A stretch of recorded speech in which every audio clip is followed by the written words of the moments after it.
3, 2, 1, bora. Elias José, para falar da rede. Eu parto de um lugar da saúde, que é a educação popular em saúde, a educação permanente em saúde, as práticas integrativas e populares de cuidado, a arte, cultura e saúde. Eu sou Kátia, eu venho de Dourados, Mato Grosso do Sul. A RHS, para mim, é um lugar de encontrar gente que sonha com um mundo mais justo e entende que a saúde é um valor. Meu nome é Fátima Oliveira, eu sou jornalista, trabalho no Hospital Getúlio Vargas, em Teresina, Piauí. Então, meu nome é Pablo Dias Fortes, sou filósofo de formação. Eu sou carioca, moro em Santa Catarina já há algum tempo. Eu moro em Guarabira, Paraíba. Meu nome é Marco, eu sou de Porto Alegre. Eu sou Rejane, moro em Natal. Bom dia, eu sou Lúcia Prata. Trabalho no CAPS Água e Drogas, uma boa parte. Bom, meu nome é Maia, meu nome é Rafael Grécio, do CAPS 3 de Joinville. E eles, de maneira muito gentil... Tem que falar da rede, né? Então tá. Então é melhor falar direto da rede. Isso. A gente pode falar o que da rede? Que a gente se conheceu, que somos duas pessoas, uma do sul, a outra do norte. Isso. Temos diferenças radicais e a gente se encontrou nesta rede virtual que permitiu, né, o nascimento de um afeto muito grande. Falar em rede de humanização é falar das pessoas que a gente encontra nessa rede.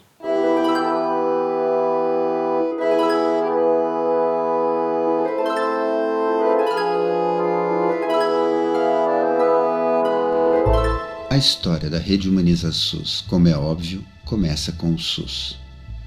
A história da rede faz parte da história do SUS, da história das lutas e movimentos que levaram à sua criação.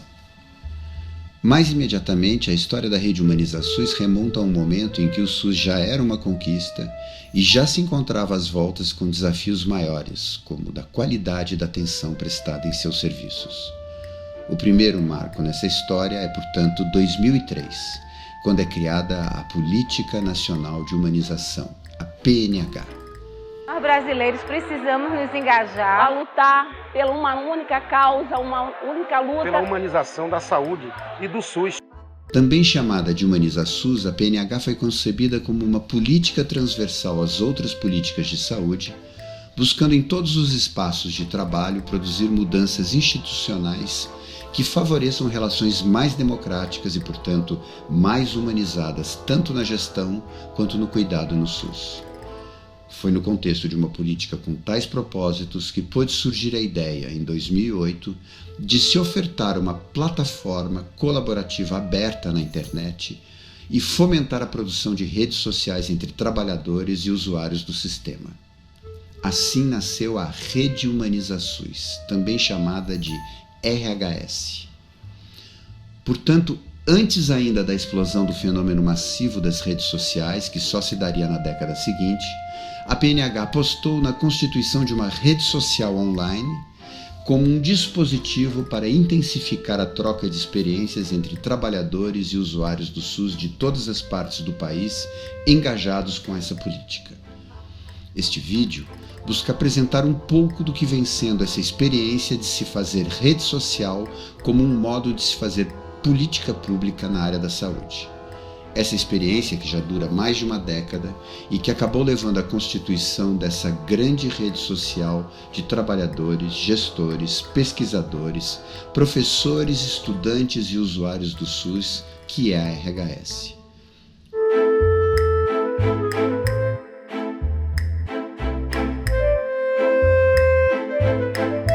Onze anos após sua criação, em fevereiro de 2019, reuniram-se presencialmente para uma reflexão conjunta sobre essa experiência os seus usuários mais intensivos.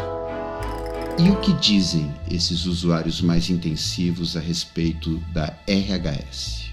Se a gente for pensar o que é a Rede Humaniza SUS hoje, da forma que ela foi concebida, é uma plataforma, uma arena, uma zona autônoma livre de trabalhadores do SUS implicados com o cotidiano do cuidado. Um grupo espalhado pelo Brasil todo por uma plataforma virtual, construindo as suas relações de amizade, de afeto e de defesa do SUS. Então, quando eu penso a rede Humaniza SUS hoje, é um grande espaço de produção de saúde no ambiente virtual. Eu sou uma pessoa com deficiência física, transtorno mental, então a coordenadora do CAPS que eu fazia o tratamento, ela falava, não, parece que todas as cotas atingiram você em cheio. E a rede Humaniza SUS é um espaço que eu não tenho deficiência nenhuma lá, eu sou igual a todo mundo, eu tenho o meu espaço ali, tenho a minha turma ali. A rede Humaniza SUS, ela veio nos dar uma condição de igualdade, né? Uma pluralidade de pensamentos e uma horizontalidade no nosso trabalho, onde todos nós somos iguais na rede Humaniza SUS. Onde a gente pode postar, tanto pode ser um auxiliar de enfermagem, como um jornalista, como um médico, como um enfermeiro, a gente pode colocar nossas ideias lá. E é uma rede social onde a gente tem visibilidade no Brasil inteiro. Desde seu lançamento em 22 de fevereiro de 2008, a RHS vem apresentando um crescimento contínuo no número de acessos diários às suas páginas, o que hoje gira em torno de 5.000 acessos por dia. Até 31 de dezembro de 2018, 4,4 milhões de usuários individuais haviam acessado a rede. Desse total, 1/4 efetivamente interagiu com suas páginas, ou seja, mais de 1.100.000 indivíduos já visitaram e interagiram com as páginas da RHS. Destes, quase 40.000 fizeram cadastro na rede. Dos 39.136 usuários que estavam cadastrados na RHS no final de 2018, quase 6.000 eram usuários ativos, isto é, haviam realizado pelo menos um login nos últimos 2 anos. Mais de 3.200 haviam publicado pelo menos um comentário. Quase 2.500 haviam publicado pelo menos um post. E mais de 2.100 votaram pelo menos uma vez. Esses números permitem dimensionar o tamanho da comunidade que há mais de uma década vem produzindo o maior acervo de conteúdos e conversas sobre humanização na saúde da web brasileira, com mais de 15.000 posts e 40.000 comentários publicados. Um outro modo bastante visual de dimensionar o tamanho e, em particular, a dinâmica de crescimento de uma rede ao longo do tempo é através de grafos, que são formas de visualização das relações estabelecidas entre os membros de uma rede. Podemos perceber o crescimento do número de nós, do número de usuários da rede, o adensamento das conexões entre estes nós, indicado pelo número de arestas e pela proximidade entre os nós, e a tendência crescente a se formarem sub-redes, subgrupos de usuários que formam relações mais coesas entre si e que podem ser identificados nos grafos pela formação de clusters, de aglomerados de nós e que aqui estão identificados pelas cores. Junto com esse crescimento expressivo do tamanho da rede e do adensamento de suas relações, descobrimos também diferentes encontros e relações com a rede Humaniza SUS. Fui muito tímida inicialmente, porque não era meu dia a dia escrever, mas a vontade de participar da rede era tão tamanha que eu fui arriscando minhas primeiras prosas, né? Foi criando um espaço dentro de mim, fui incorporando de tal forma que criei vínculos assim que estão continuando, né? De 2013 para cá, são vínculos muito fortes de amizade, de respeito, de carinho. Eu costumo dizer que a rede Humaniza SUS, ela deu um ressignificado para a minha vida. Eu considero ela como um divisor de águas. O antes da rede e o depois da rede. Ela me ressignificou enquanto pessoa, enquanto profissional. Pessoa porque eu já estava próxima de uma aposentadoria quando eu fui apresentada à rede, né?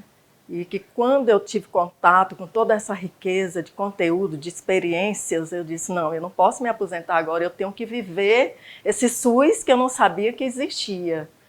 A Rede Humaniza SUS é uma experiência que vem para mim depois da graduação, na primeira pós que eu fiz. E ela me deu uma oportunidade para dar expressão para o meu pensamento na forma da escrita. Eu, de certa forma, pude experimentar minhas personas ao longo do tempo, postando na rede, de uma forma livre, inclusive construída em tempo real. A ideia vem, ela se transforma num texto, vai para publicação, entra no ar e eu ainda continuo editando ele, dialogando com os comentários, fazendo correções de estilo e forma no texto. Então, ela é muito importante na minha vida, assim, ela vai me constituir e eu vou me constituindo junto com a rede. E a minha entrada, a minha inserção na Rede Humaniza SUS foi na época que eu comecei o trabalho no hospital como coordenadora do grupo de trabalho de humanização do GTH, e as minhas postagens eram voltadas para esse trabalho. Como é que a gente formou o GTH, e logo depois, em seguida, as nossas 34 rodas de conversa que a gente fez no sentido de formar um colegiado gestor no hospital, um colegiado gestor legítimo. Encontrei na Rede Humaniza SUS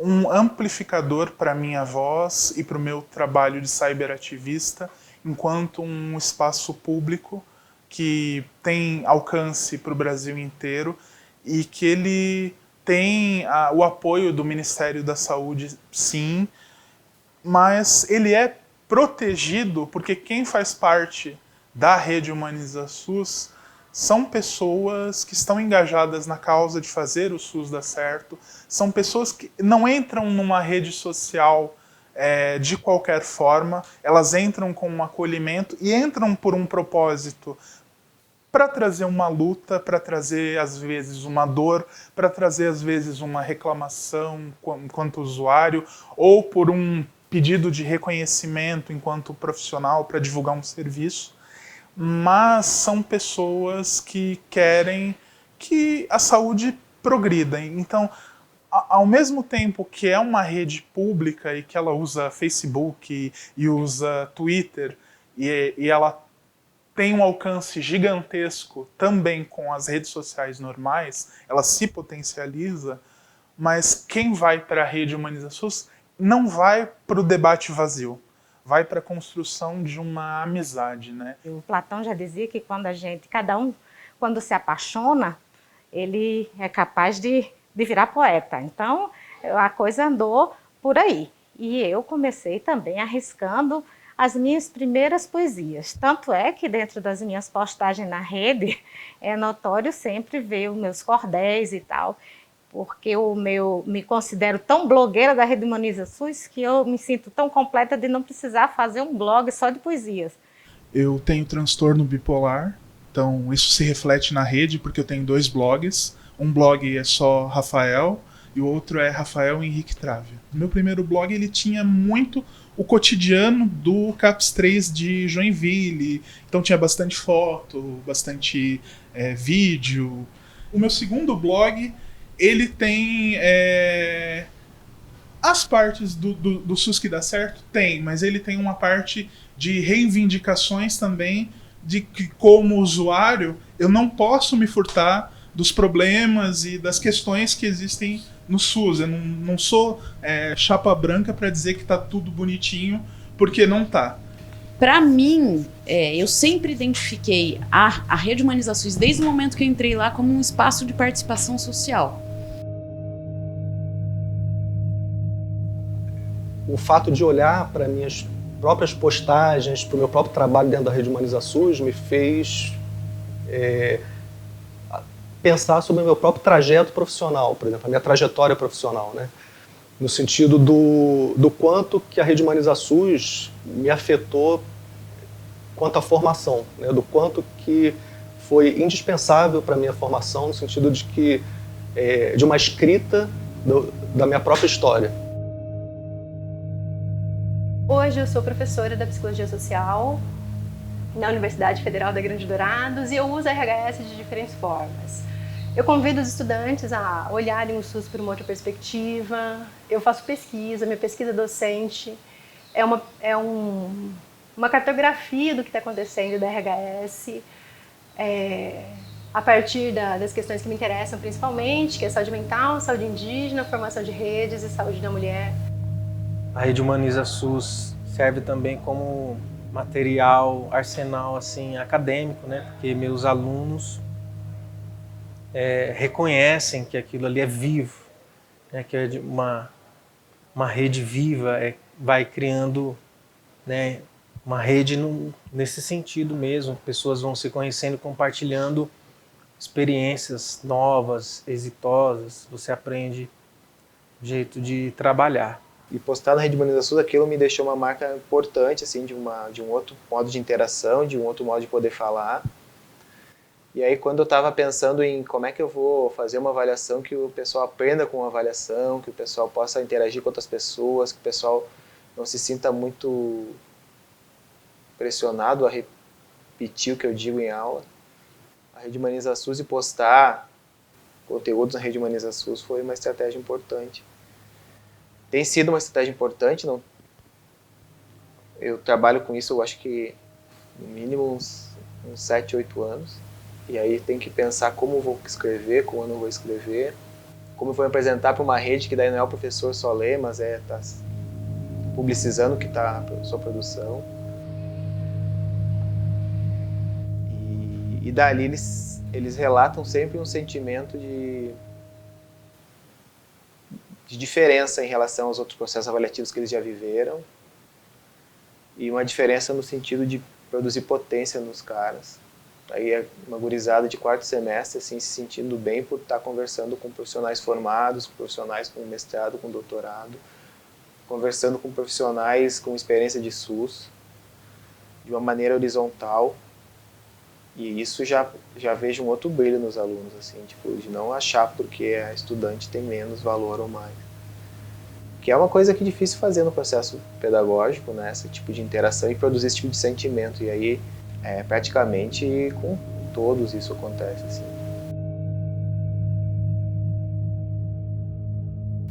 Eu percebo que hoje talvez a gente pudesse pensar um pouco também nessa questão, investir mais talvez nessa questão da educação permanente. Eu acho que ainda falta algo aí que, não sei, né, como se poderia se dar, né, de que maneira que eu percebi que, por exemplo, que na rede existem muitos profissionais da academia, por exemplo, né? Se esses profissionais não poderiam, por exemplo, funcionar como apoiadores matriciais da própria rede, que pudessem ter uma atuação maior nesse sentido de educação permanente, de pesquisa, né? Não deles fazerem a pesquisa exatamente, mas poderem apoiar a pesquisa dos trabalhadores também. A gente que pensa, então, esse berço histórico, né, das práticas de saúde, como práticas que interpelam o tempo inteiro os sujeitos, os indivíduos, a gente também pode pensar uma certa inversão nessa lógica, que falar de humanização é também criar uma esfera de interpelação dessas práticas de saúde, né?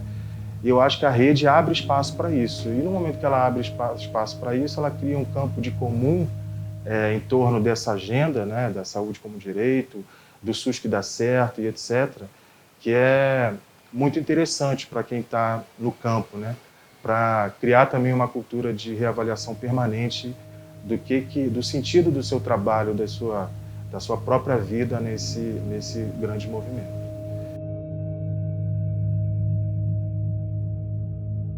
Eu acho que tem uma coisa que nos une sempre, que é esse compromisso ético-político mesmo, de defesa da vida, do compromisso com os direitos humanos, né, de combater as desigualdades sociais e tudo mais, né? Então, por isso que eu acho que é uma ferramenta, uma tecnologia, um dispositivo muito potente, né? E uma coisa que eu sempre falo para as pessoas, gente, que eu acho que para nós todos é muito claro isso, né? Assim, divulgar coisas que não prestam, de malhar o SUS, tá assim, lotado, né?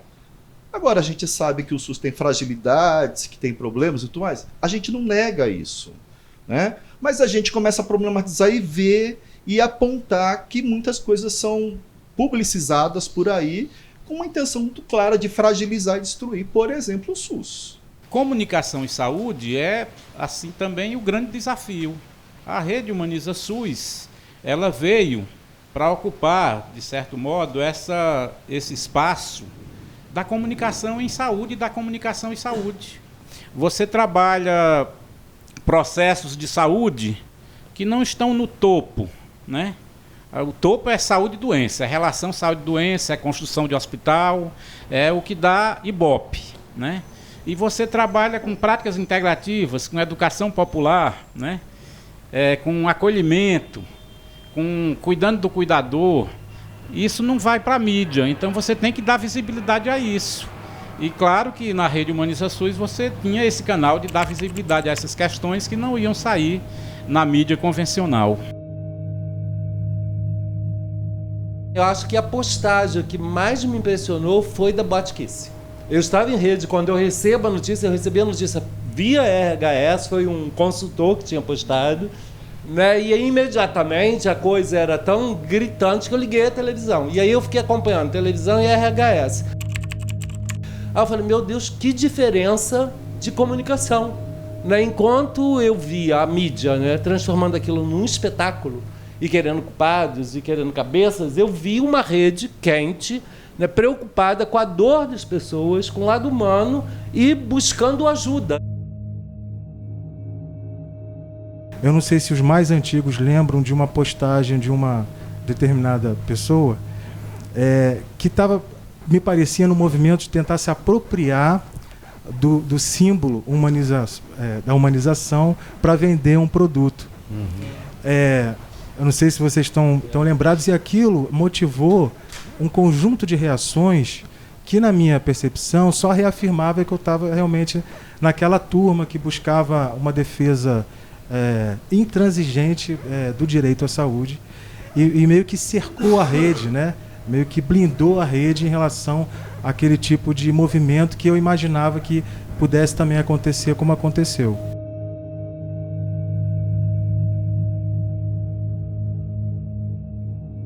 Na realidade, você não tem uma censura, né? As pessoas postam o que elas pensam, a opinião delas, e o que você vai ter muito é a opinião da rede, né? E a reação que a rede vai dar à sua postagem. Geralmente a rede é bastante receptiva quando você entra, mas ela também estranha quando você produz conteúdos que ela acha que está extrapolando, né, o que ela entende como saúde e a forma de se colocar dentro da comunidade.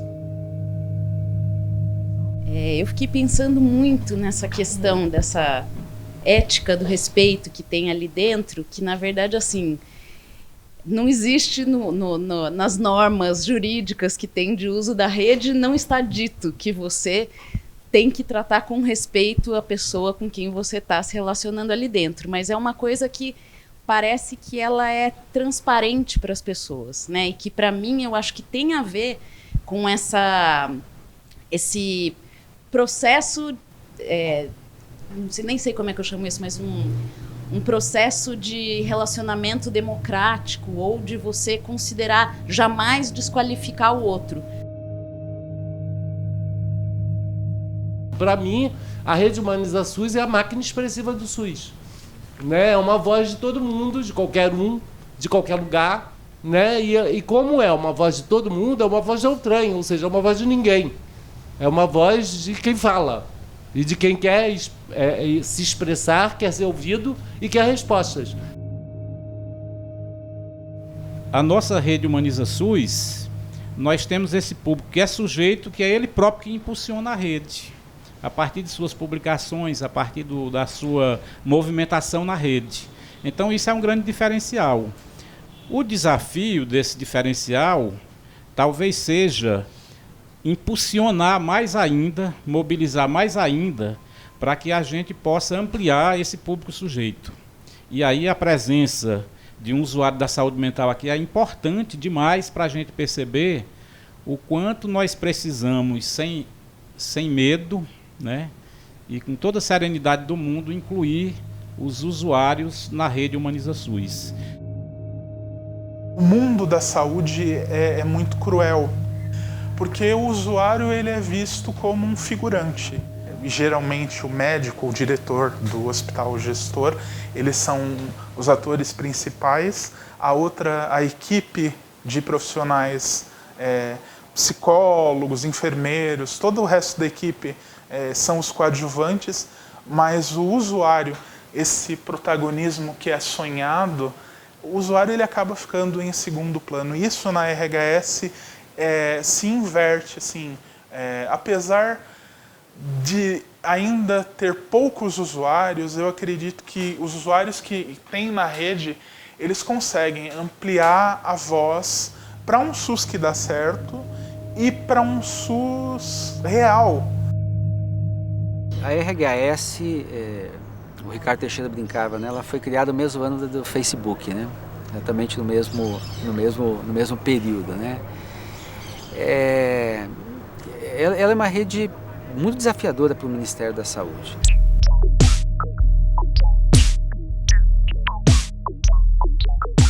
Eu creio que teve um momento em que a rede ficou muito maior que a PNH. Tanto que eu não conhecia a consultora da PNH, que era a Sheila, né? Conhecia, mas não sabia o que ela fazia, não sabia qual era o trabalho. Eu era da atenção básica, então a PNH não chegava assim na atenção básica, né? Tinha um percurso pelos hospitais e tal. E depois que eu comecei a fazer post na Rede Humaniza SUS, foi que a gente se aproximou. Então a gente se aproximou por meio da RHS. Lembrando bem que a política nacional de humanização, que eu desconhecia, ela se abriu a partir do momento que eu conheci a rede. Então, a rede, para mim, ela veio, vamos dizer, em primeira mão, né? Então, ela veio acima, né? Para mim, ela está ainda acima de toda uma política. E assim, a gente faz dela esse grande movimento, né? Sentindo força dos outros. E eu me dei conta que realmente parece que tem uma, não que esteja desligada, mas que existe uma tensão entre a Rede Humaniza SUS e a Política Nacional de Humanização, e a rede funcionando como um movimento social que às vezes ameaça, como se ameaçasse a política, mas ao mesmo tempo se sente ameaçada, né? Então fica numa certa tensão. Nós estamos vivendo um momento muito complicado, né, em termos políticos. O nosso país está num momento em que a gente a todo momento se vê ameaçado de alguma forma, né? Mas ontem, pelo menos, eu saí com uma expectativa interessante, porque a partir do momento que eu fiz a constatação da rede ser um movimento social também, e eu acho que eu não sei até que ponto que a própria rede se dá conta disso, porque se eu também não me dava conta, eu não sei se as pessoas, nessas 40 mil pessoas se dão conta disso, né? Mas eu acho que essa constatação é importante para que a própria rede se fortaleça e possa, de alguma maneira, não só permanecer como movimento, né, como influenciadora da rede de saúde, mas também que possa ela própria influenciar a própria política, ter um efeito sobre a própria política e fazer essa troca ser mais eficaz. Eu lembro do Leonardo Boff, quando ele escreveu Instituição versus Movimento, né? E aí eu me remeto aqui para as primeiras experiências que eu vivenciei, que foi nas comunidades eclesiais de base, na juventude do meio popular, em que se pensava na construção de uma igreja que não fosse essa instituição que está aí, estrutura de poder, né? E tal, mas que fosse uma igreja, povo que se organiza, gente oprimida buscando libertação, né? E em todos os processos de vida em que estão presentes a participação popular, em que estão presentes essa perspectiva mesmo das pessoas se acolherem e serem acolhedoras, a gente observa esse caminho mais do movimento do que da instituição. Nós, trabalhadores da saúde, nós, usuários do Sistema Único de Saúde, nós postamos coisas que nos interessam, que a gente tem vontade de falar e que às vezes a gente não tem oportunidade de falar para os nossos gestores. E que a gente utiliza a rede para a gente colocar as nossas ideias, para colocar o nosso cotidiano de trabalho, que muitas vezes eles não têm interesses de conhecer nosso cotidiano de trabalho e que quando chega na rede social, quando chega virtualmente, quando a gente vai para a primeira página da Rede Humaniza SUS, nós somos vistos pelo Brasil inteiro e muitas vezes nem o gestor local conhece o nosso trabalho. A rede, ela ocupou um vazio que existe no território de trabalho do SUS, que é a valorização daquilo que se faz de bom, né? Que é o tal do SUS que dá certo, que é em pequena escala, que é no dia a dia, né? É onde eu posso mostrar aquilo que eu faço de bom e ser valorizado. Então, acho que essa ocupação da rede, ela fez isso. As pessoas vieram para a rede para dizer assim, olha, eu tenho aqui um coletivo, eu visto essa camiseta, porque isso é muito simbólico, né? Eu visto essa camiseta. Meu primeiro uso em relação à RHS é na qualidade de gestora, né, da PNH local. Depois eu passo a usar RHS na qualidade de consultora. E aí isso tem uma delicadeza gigantesca, porque você já fala de um outro lugar, e você fala do lugar da gestão federal, e você tem que tomar muito cuidado para não produzir ruídos numa relação que é uma relação muito delicada, que é da relação federal, estadual, dos entes federativos. Então eu passei a compreender no primeiro momento. Eu também criticava muito o fato de que os apoiadores da PNH, né, os consultores da PNH não usavam RHS. E depois eu me vi também nesse lugar, que é um lugar de muita delicadeza, que é fazer apoio, né, de conseguir colocar o dedo em algumas feridas e não romper com as relações. Então, passei a entender um pouco mais de por que a RHS ela era mais usada por quem estava fora da máquina do que quem estava dentro da máquina, porque estar dentro da máquina traz muitos tensionamentos e muitos ruídos, e eu escrevo sobre isso, a minha pesquisa... Da máquina federal, Da máquina federal, nesse caso.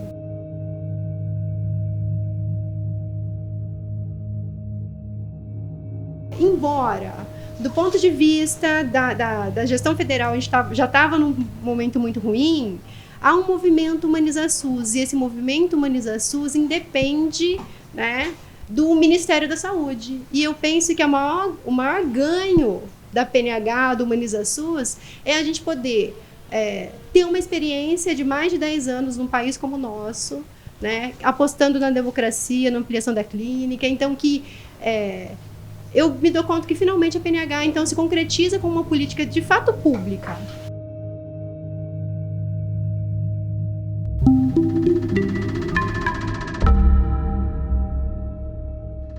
Todos os grafos que aparecem neste vídeo foram produzidos com dados reais da Rede Humaniza SUS.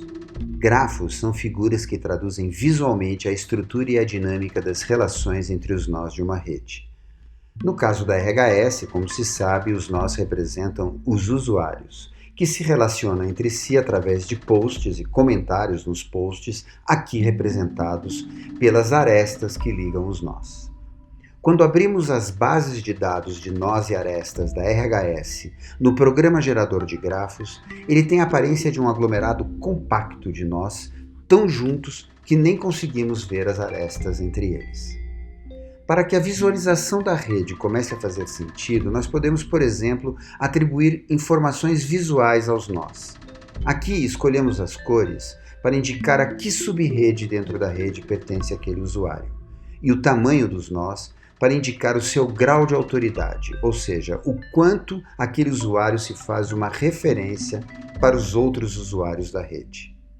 Para podermos visualizar as relações entre os nós, aplicamos o algoritmo de layout Force Atlas 2, que faz parte de um grupo de algoritmos que simula um sistema físico, isto é, que representa espacialmente as relações entre os nós em termos de forças de atração, repulsão e gravidade.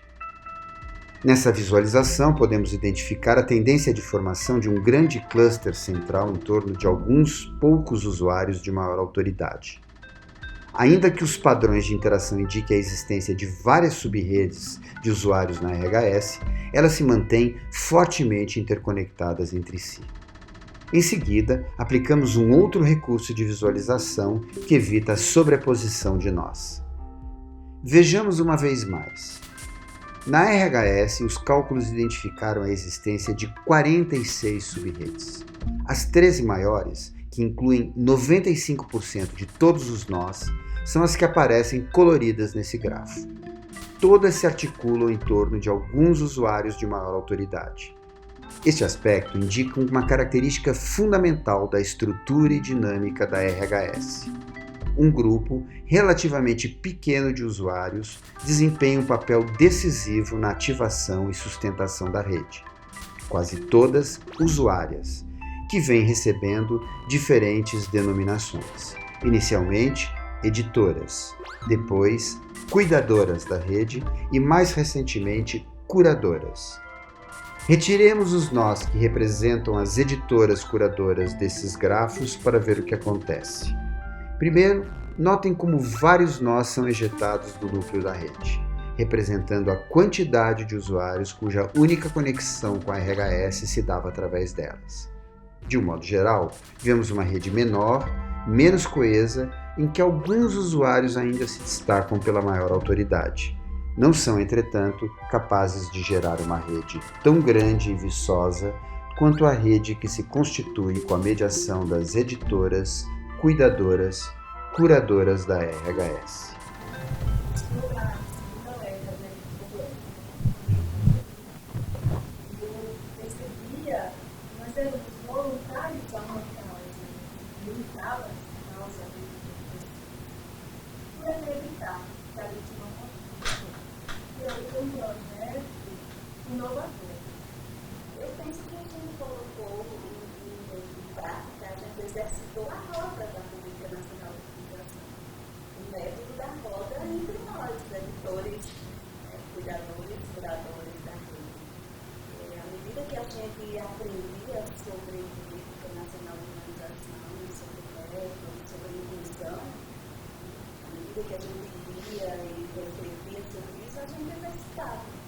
Através da rede, você tem a oportunidade de cuidar do outro, porque quando você vê uma postagem limitada, mas que você vê que é uma experiência bacana, você já se sente assim instigada a fazer com que aquela pessoa fale mais do seu trabalho. E esse é um pouco o trabalho dos curadores, né? É de identificar essas postagens, essas experiências exitosas que podem inspirar outras pessoas, outros profissionais, né? E que você termina motivando as pessoas para falarem mais, linkando outros conteúdos para que também conversam, né, com aqueles conteúdos relatados pelo usuário. E eu considero a rede assim também como um laboratório, né, de aprendizado, de compartilhamento, de troca, de construção do comum, de construção de afetos. A rede Humaniza SUS é uma casa aberta para qualquer um. Eu vejo assim. Uma casa aberta onde os visitantes eles podem alterar aquela casa.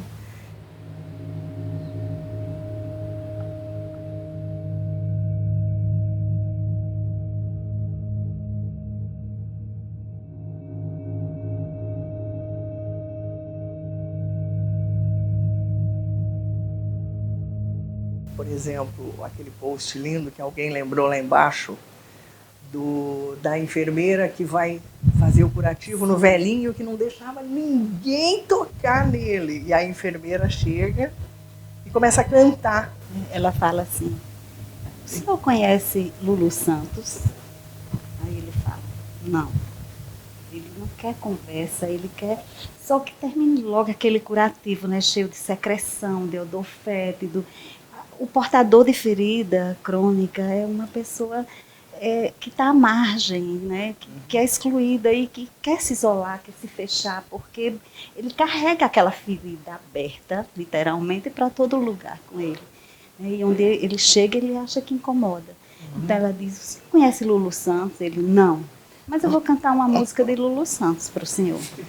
Ele calado. Aí ela levanta a perna da calça, vai tirando a atadura, né? Aquela secreção escorrendo, ela tirando. Nada do que foi será de novo do jeito que já foi um dia aí. desenrolando. Né? E aí lava a ferida com soro, e cuida da ferida cantando a música inteirinha. E fecha, cobre, e no final ele não diz nada. Vai embora. Ele não fala com ninguém dentro da unidade. No outro dia, ele chega. Eu quero fazer o curativo com aquela moça que cantou a música de Silvio Santos. De Silvio Santos. Ótimo. E aí, é nesse vínculo estabelecido, né? Uma música que ela cantou, ou seja, a ferida não estava em foco, né? A música, e ela, todo dia na unidade a gente escutava, né? Ela cantando para ele. Né? As pessoas na sala de espera, enquanto ela fazia o curativo, ela cantava para ele. E aí desenvolveu um vínculo. Né? E aí a gente ia na casa fazer esse curativo. E aí ele se abriu, era outro, era outra pessoa. E essa narrativa, ela já é maravilhosa acontecendo no território.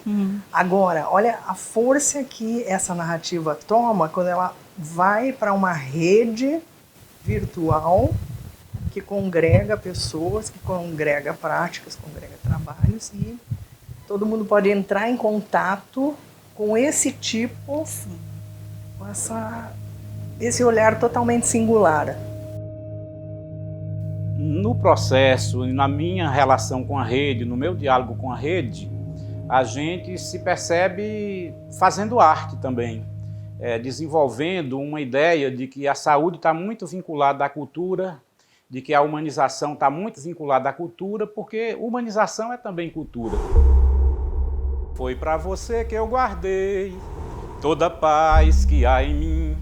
Toda a paz que há em mim foi para você que eu guardei. Foi para você que eu guardei todo o amor que há em mim. Todo o amor que há em mim foi para você que eu guardei. Rede Humaniza SUS, guardei a minha alegria, guardei o meu coração, guardei abraços e beijos, guardei carinho e atenção, guardei a boa energia que gera boa emoção, guardei até poesia misturada na canção, guardei cuidados e afetos, guardei sentimento bom, guardei um gesto concreto, guardei paz interior, guardei todos os olhares e os saberes que há, guardei isso e tudo mais simplesmente para te dar. Este jeito de acolher traduz participação nesta troca de energia que transcende da razão. Um obrigado, um bom dia, faz-se mística acolhedora, abre um caminho de luz pela ação transformadora. Poesia cantada.